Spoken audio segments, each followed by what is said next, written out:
Continuing the first topic, today we are going to see fundamental theorem of arithmetic.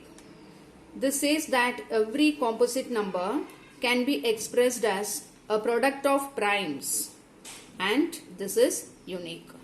We understand this with an example. 210 is a composite number. I have found the factors of 210. So 210 can be expressed as 2 multiplied by 5 multiplied by 3 multiplied by 7. All these numbers are prime numbers. So a composite number can be expressed as the product of prime numbers. But the order is not important here. So we can write this order in any way we like. Next, let us see what is factor tree. The prime factorization of a composite number, if done in the following way, it is called factor tree. Here I have taken a number 1001. This 1001 is factorized using 7 and 143.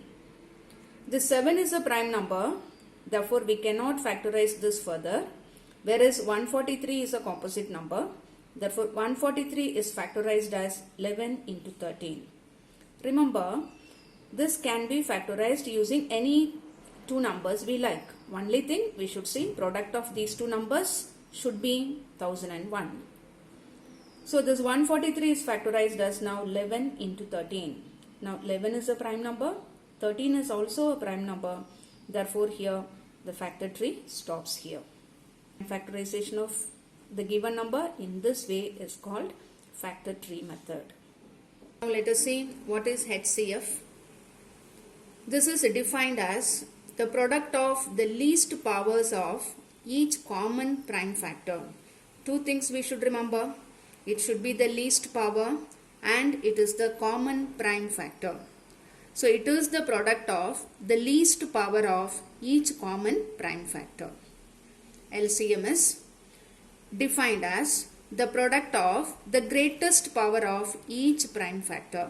All this we had studied in lower classes, but still we understand this with a simple example. Find the HCF and LCM of 6 and 20. Prime factors of 6 are found out here. Prime factors of 20 are also found here. So 6 can be expressed as 2 raised to 1 into 3 raised to 1 because 2 is repeated once, therefore the exponent is 1. 3 is also appear once, 3 raised to 1. Whereas here 2 is repeated twice, therefore it is expressed in the form 2 square multiplied by 5 raised to 1. HCF is the common factor, the number which is present in both the places. Here 2 is present, we can see, but in 2 we have to take the least power. The least power of 1 and 2 is 1, therefore HCF becomes 2 raised to 1, its value is 2. LCM is all the different prime factors, they are 2, 3 and 5. So it is written. But in each prime factor, the highest exponent should be copied. Out of 2 raised to 1 and 2 square, the highest exponent is 2 square. In 3, 3 raised to 1 is the highest exponent, similarly in 5. So multiplying all these three numbers, we get 60. Therefore, HCF is 2 and LCM is 60. So we should remember here, HCF is the product of common prime factors with least power and LCM is product of the greatest power of each prime factor. If A and B are two positive integers, so A and B are two positive numbers, then there is a relation between HCF, LCM and the product of two numbers. It is HCF multiplied by LCM of the given two numbers equal to the product of two numbers. It is an important result. We may use this result in calculation of either finding LCM or HCF or any one. So out of the 4, if any 3 is provided in the question, to find out the 4th, we use this relation. We understand some more important points. If A and B are two co-prime numbers, we know what are co-prime numbers. For example, 3 and 5. 3 and 5 have only common factor 1. They don't have any other common factor other than 1. Therefore, we call it as co-prime numbers. So here too, A and B are co-prime numbers. If the given numbers are co-prime, definitely their HCF will be 1 and LCM will be product of the given two co-prime numbers.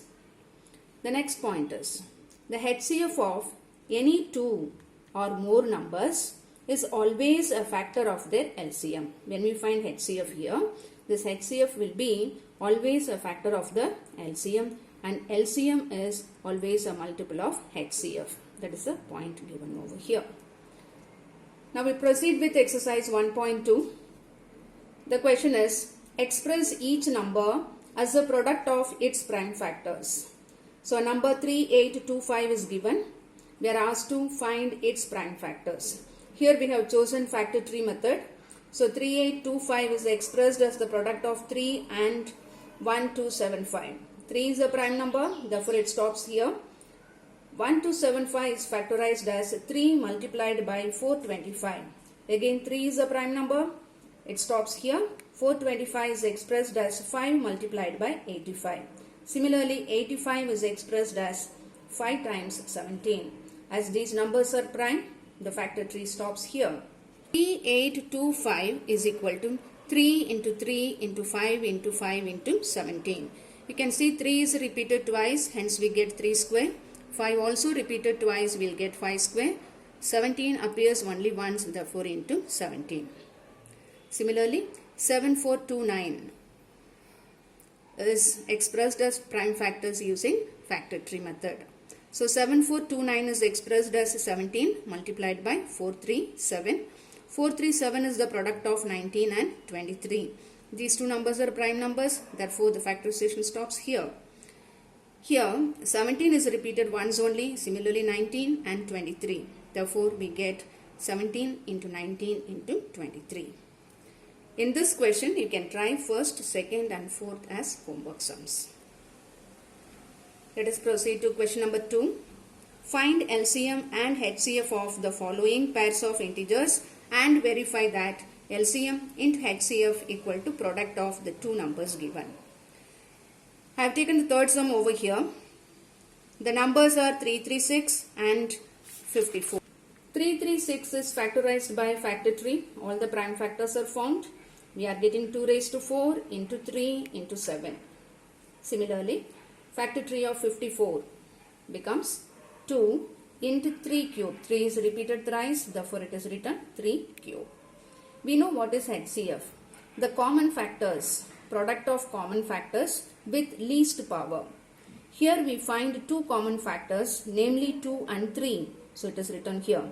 In 2, the smallest exponent is 1, therefore it is copied here. In 3 also the smallest exponent is 3. So once again I say HCF is product of common factors with least power. The common factors are 2 and 3. Their least exponents are 1. Therefore 2 into 3, which we get it as 6. LCM is all the different prime factors over here, namely 2, 3 and 7. The highest power of 2 is 4. The highest power of 3 is here 3 and 7. Multiplying all these three numbers, we get it is equal to 3024. So we have found HCF and LCM. Now we have to show HCF into LCM equal to product of the given two numbers. Therefore we have found here HCF into LCM, which is equal to 6 times 3024 gives 18,144. Then we have multiplied the given two numbers, that is the 336 multiplied by 54. Here also we are getting the same answer, 18,144. Therefore from these two we observe that HCF into LCM equal to product of two numbers. You can try sum number 1 and sum number 2 as homework. We go to third question. Find LCM and HCF of the following by prime factorization. By prime factorization. So 17 is expressed as 17 into 1 because 17 itself is a prime number. Therefore we are getting the factor 17 into 1. 23 is also a prime number. It is 23 into 1. 29 again expressed as 29 into 1. So all the three numbers are mutually prime numbers. Therefore we know when they are co-prime numbers, HCF becomes 1 and LCM is product of the given numbers, which becomes 11,339. In the same way, you can try sum number 1 and sum number 3. We go to fourth question here. Given that HCF of the given two numbers equal to 9, find LCM of the given two numbers. So we are given HCF. Using this, we have to find out LCM. It is given HCF of 306 and 657. So we understood A and B are given. A is 306 and B is 657 and HCF equal to 9. So out of the four terms in the identity, HCF into LCM equal to product of two numbers, we are given here 3. A is given, B is given, HCF is also given. Using these 3, we are going to find out LCM. So I have written A is equal to 306, B is equal to 657, HCF equal to 9. All the 3 are given in the question, just it is copied. Then we have used the identity HCF of AB into LCM of AB is equal to A multiplied by B. HCF is given, which is substituted by 9. LCM you are supposed to find. A is substituted by 306 and B by 657. Therefore, this LCM becomes 306 into 657 divided by 9. The answer is 22,338. Fifth question is, check whether 6 raised to n can end with the digit 0 for any natural number n. So we are given 6 raised to n.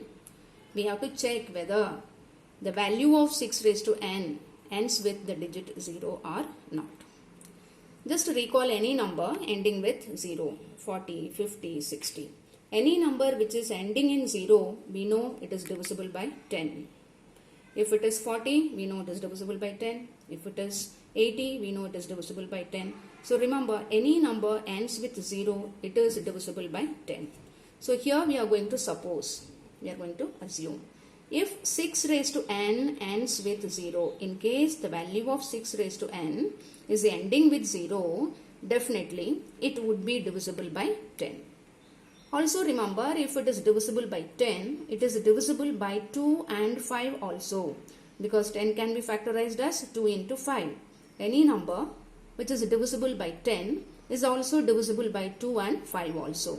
That is written in the next step. It would be divisible both by 2 and 5. Therefore, if a number ends with 0, it must have 2 and 5 both in its prime factorization.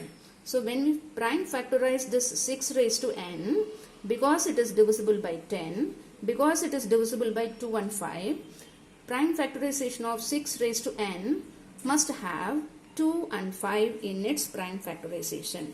If it has, definitely we can say it ends with 0. Let us see its factorization. 6 raised to n. That 6 is factorized as 2 into 3. You can see only prime factors 2 and 3 are present. 5 is missing. If we find 5 also here, we can say it ends in 0.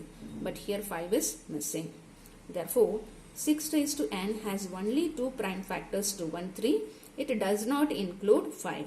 Therefore, we can conclude 6 raised to n cannot end with 0 for any n belongs to natural number. Sixth question is, explain why the given numbers are composite numbers. So, it is given in the expanded form. We have to explain why the given numbers are composite numbers. Okay, I have taken the first number 7 into 11 into 13 plus 13.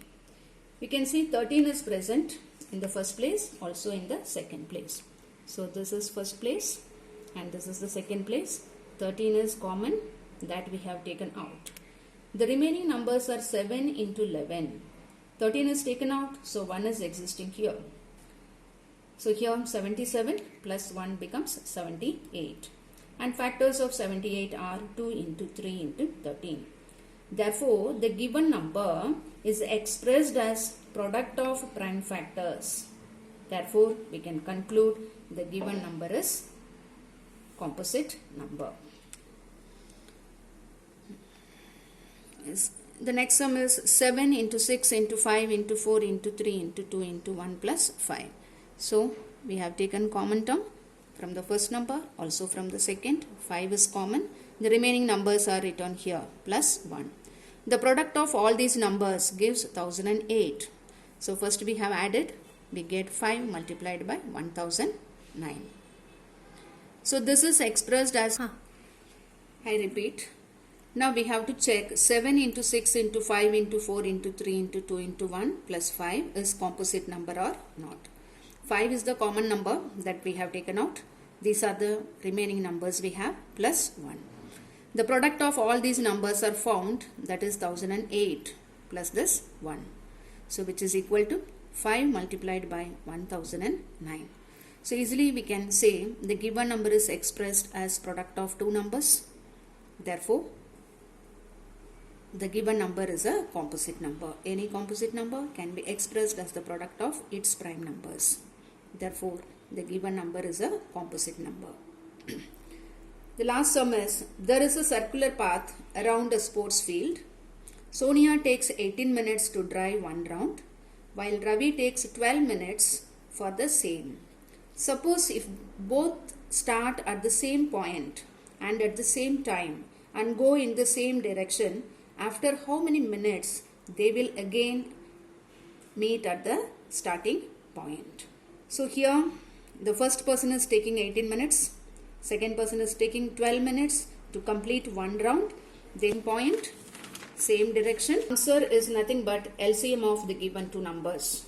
Let us assume the time taken by Sonia to drive one round is 18 minutes and time taken by Ravi to drive one round is 12 minutes. The LCM of 18 and 12 gives the number of minutes after they meet at the starting point again. So factors of 12 are 2 into 2 into 3, which is 2 square into 3. 18 is 2 into 3 into 3, which is 2 into 3 square. We know LCM is the product of all different prime numbers with the highest exponent. It is 2 square into 3 square, which is equal to 36. So after 36 minutes, Sonia and Ravi will meet again at the starting point.